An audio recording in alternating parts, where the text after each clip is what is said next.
देखिएगा कि भारत की तरफ से पाकिस्तान को नक्शे से मिटाने की खुली धमकियां दी जा रही हैं।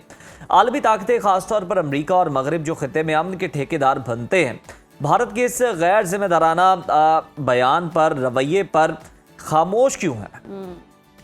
बिस्मिल्लाहिर्रहमानिर्रहीम। बहुत बहुत शुक्रिया। देखें, जहाँ तक भारतीय आर्मी चीफ का नक्शे से मिटाने की भड़क है, ये बात तो उन्होंने हमारी तर्जुमानी की, क्योंकि जाहिर है हम भी ये चाहते हैं कि हमारा नक्शा मिट जाए, क्योंकि हम अपना नक्शा बढ़ाना चाहते हैं। अल्हम्दुलिल्लाह हमारे पास हम 7 वाला जो प्लॉट है उसको भी हासिल करना चाहते हैं। तो इंशाल्लाह ताला वो भी, क्योंकि हमारी आबादी भी बढ़ रही है, हमारी ज़रूरियात भी बढ़ रही है, हमें पानी के ज़खायर भी चाहिए, हमें दीगर भी चाहिए। और हमारा तो क्लेम भी है, ज़ाहिर है मुग़ल एम्पायर थी तो मुसलमानों की हुक्मरानी थी, तो इसलिए ये अब हमारा क्लेम बनता है ना, इसलिए हम अपना नक्शा बढ़ाना चाहते हैं। तो शायद उन्होंने हमारी तर्जुमानी की है। वैसे ये भी मैंने देखा है कि अमूमन जब इंसान को पड़ जाए ना मार बड़ी ठीक ठाक किस्म की, वो मुका लगता है ना बॉक्सिंग के अंदर, तो फिर वो बेचारा बॉक्सर जो होता है वो घबरा जाता है, उसको समझ नहीं आती मैं ऊपर हूँ या नीचे हूँ, मैं लेटा हुआ हूँ या मैं खड़ा हुआ हूँ। तो ये इसको कहते हैं पंजाबी में भौंतरा जाना।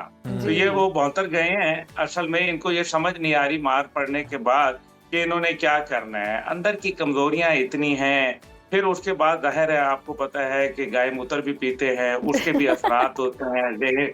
ज़हन उससे जो है वो काफी हद तक खराबी आ जाती है उसके अंदर, जिसको वो कौन क्या है कि वो कहते हैं ना जी, केमिकल लोचा हो जाता है दिमाग में। तो वो ये भी इस किस्म के फतूर जो है वो उनके हो जाते हैं। एनी हाउ, अब इनके इसके ऊपर बात करते हैं कि उन्होंने ये कहा कब है और क्यों कहा है। तो पहली बात यह है कि मानिक शॉ ऑडिटोरियम के अंदर इन्होंने ये बात कही है, और उसके अंदर ऑपरेशन सिंदूर की 1 साला बरसी मनाते हुए, हमने तो जश्न मनाया था, जाहिर है इन्होंने तो बरसी मनानी थी, तो वो 1 साला बरसी मना देते हुए जब इन्होंने सिंदूर के ऊपर जो कहा कि जी सैनिक क्या उसका नाम था पता नहीं, यानी कि मिलिट्री डायलॉग इन्होंने किया, और वो मिलिट्री डायलॉग जो है वो किया, उसके अंदर इन्होंने बजाय अपनी कमजोरियों को बताते कि भाई हमने दौरान जंग 3 बड़े बड़े जर्नैल जो थे वो निकाल दिए, एयरफोर्स का वाइस चीफ निकाल दिया, आर्मी का जो इंटेलिजेंस का कमांडर था जनरल राणा, उसको निकाल के काला पानी भिजवा दिया। हमने जो कोर कमांडर था 15वीं और 16वीं कोर का नदरन कमांड का, उसको गिरफ्तार करा लिया, आज तक करा लिया, इसलिए क्योंकि उसने ये कहा था कि ये पहलगाम का खुरा जो है ये न्यू दिल्ली से निकलता है, इसलिए उसको गिरफ्तार करा लिया गया। और उसने ये भी कहा था कि हम पाकिस्तान से लड़ने की पोजीशन में नहीं हैं। अब जो साथ ही साथ फिर आपको पता है कि इनका commander defence services general Anil Chauhan भी निकाला गया। उसको इसलिए निकाला गया क्योंकि उसने ये कहा था कि ऑपरेशन सिंदूर 1 भूल जाए, फरामोश कर दें, क्योंकि उसका जो एक्सपीरियंस था वो याद माजी आजाब था उनके लिए। तो इस वजह से वो कहता था कि जी ये खत्म, उसको निकाल के वो राणा सुब्रमण्या को लेके आ गए हैं नया कमांडर डिफेंस सर्विसेज। अब ये तमाम सारी जो बातें हैं, इसके बाद उन्होंने ये नहीं बात की इसके ऊपर कि भाई देखो हमारी क्या प्रोफेशनल कमजोरियां थी, हमें जो स्ट्रेटेजिक तौर पर क्यों मार पड़ गई, हमें जो पाकिस्तान के हाथों, जो पाकिस्तान के जवानों के हाथों साइबर के ऊपर मार पड़ी, हमारा जो जिस आईटी के ऊपर हम बड़ा नाज करते थे, उस आईटी का आलम ये हो गया कि 71% साइबर हमले होकर पाकिस्तान ने बिजली तक बंद कर दी भारत के अंदर। उस आईटी का ये आलम था जिसको ये कहते थे कि हम आईटी किंग हैं। उस आईटी के अंदर ये नतीजा निकला कि कोर कमांडर की कॉन्फ्रेंस जो थी वो पाकिस्तानी बड़े मजे से बैठ के सुन रहे थे हमारे जीएचक्यू के अंदर के वहाँ क्या बातें हो रही हैं और क्या प्लान बन रहे हैं। तो वो सारा कुछ तो हमारे पास आ गया था। अब ये बातें वो ये नहीं बात कर रहे कि हमारे 8 जहाज कैसे गिर गए, और अभी तो पाकिस्तान ने सिर्फ 10% मारा था, 90% तो मार बाकी है। तो ये अभी इस सारे के ऊपर बात करने के बजाय ये पाकिस्तान को धमकियां, देखिए ना, एक्चुअली ये लोग, आपको पता है कि पुराने पहले भी ये बॉलीवुड की फिल्में जो थी उनके गाने थे वो चोरी करते थे, कभी पाकिस्तान से कभी अंग्रेजों से। तो इन्होंने अभी डोनाल्ड ट्रंप की जो है ना, वो डोनाल्ड ट्रंप ने कहा मैं ईरान को सफाई हस्ती से मिटा दूंगा, इसने कहा चलो मैं भी ये कहता हूँ कि हम भी पाकिस्तान को जोग्राफी से मिटा देंगे। भाई जोग्राफी अपना तो दुरुस्त कर ले।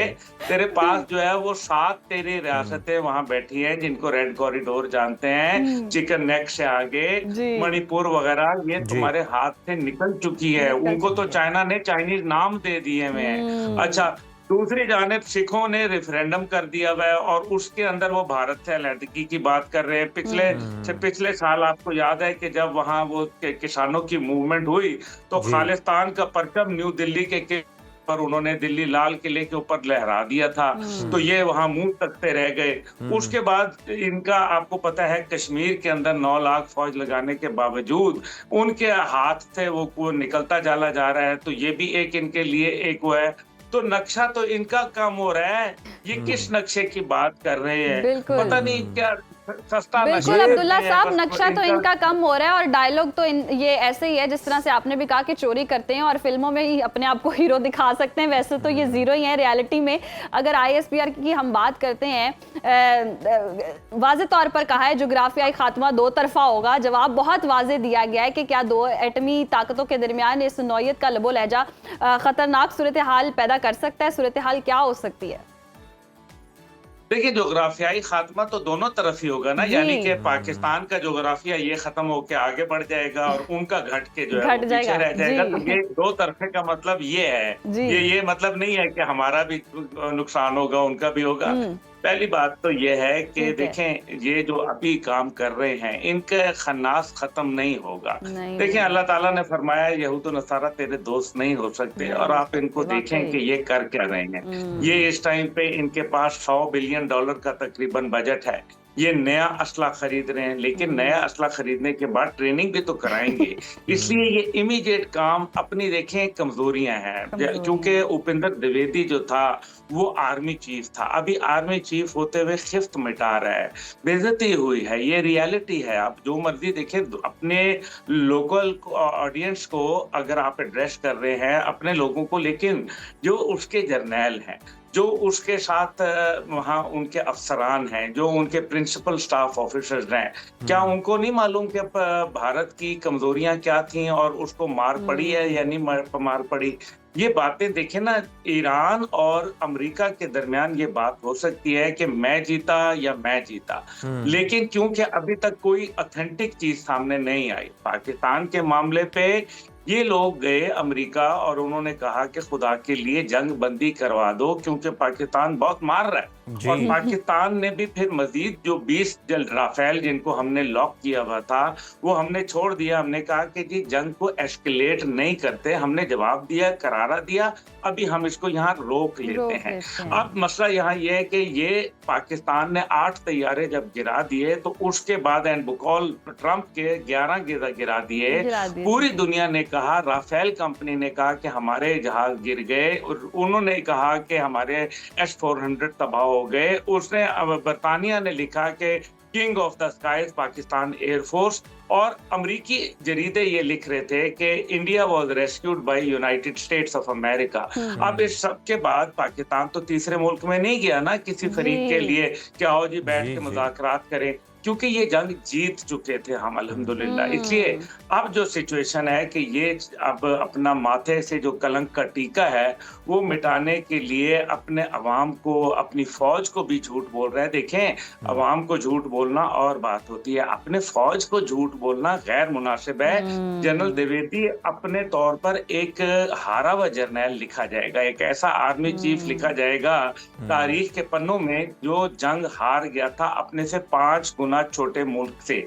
और उसकी वजह bad planning, miss calculation, wrong assessment, faulty intelligence reports, ये तमाम चीजें जो हैं वो उसके लिए एक मेरे ख्याल में बहुत बड़ा चैलेंज बन के उभरी हैं। और यही वजह है कि वो अपने प्रोफेशनलिज्म के ऊपर एक्सेप्टेंस करने के बजाय वो पाकिस्तान को इस किस्म की धमकियां, और फिर वैसे भी ये आर्मी, देखिए ये जब तक कारगिल का वाकया हुआ था ना, ये एक प्रोफेशनल आर्मी थी, मैं आपको सही बात बताऊं। जी। ये लेकिन कारगिल के वाकये के बाद ये अपना प्रोफेशनलिज्म खो बैठे और उसके बाद ये आरएसएस की आर्मी बन गए।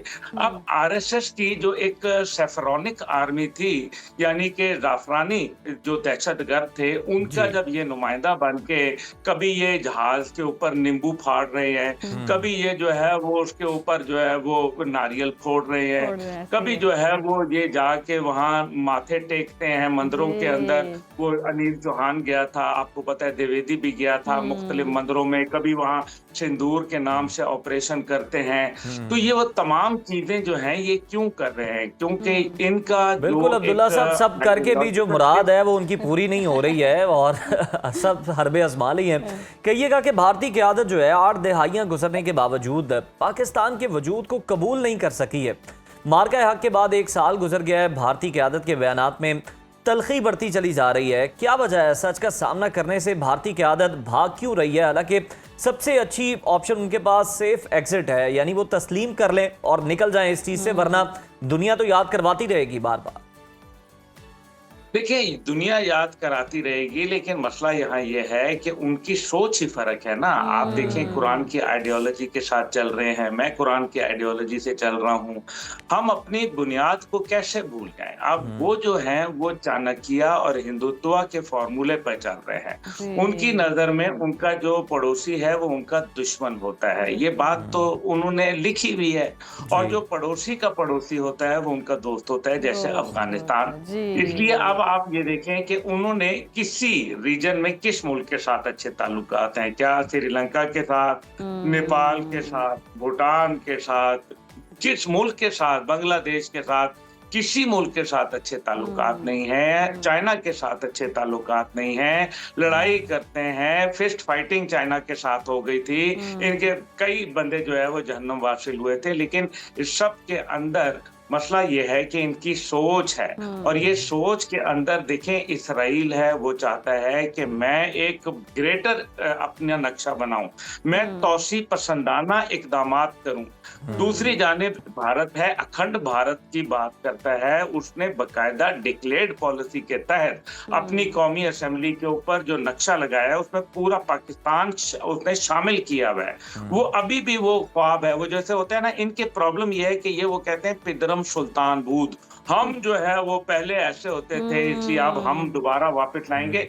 और भाई, हम जो थे वो कोई और थे, वो आप लोगों के वो लोग थे जो कोई असूल था, कोई उनमें गैरत थी, कोई उनमें शर्म थी, कोई हया थी। आप लोग जो है वो बिल्कुल इसके बरक्स हैं। आप में ना शर्म है, ना हया है, ना गैरत है, ना आप में सोच है, ना समझ है, और आप चले हैं लड़ने के लिए। आप लड़ने के बजाय आप इस खित्ते के लोगों के लिए कोई बेहतर किरदार अदा करें। देखे ना, जब नरेंद्र मोदी ने ये बात कही थी कि हम मिलकर पाकिस्तान के साथ आओ, गुर्बत मिटाते हैं रीजन की, ये अच्छी बात थी। लेकिन फिर उसके बाद क्या हुआ? फिर लगता है यही है कि वही आरएसएस का जो एक दिमाग में फतूर है वो आ गया, और उसने कहा कि जी मैं दुनिया को अब तस्खीर करने निकलूंगा। फिर ये इनके दिमाग में कहीं किसी ने ये भी डाल दिया है कि बहरा हिंद जो है वो इनके बाप की जागीर है। और बाबा, समुंदर किसी के जागीर नहीं हुआ करते। बिल्कुल अब्दुल्ला साहब, ऐसे ही है कि ये अपनी जागीरी समझते हैं और इनके जो जहन का फितूर है ये कभी दूर नहीं हो सकता। बहुत शुक्रिया आपके वक्त का।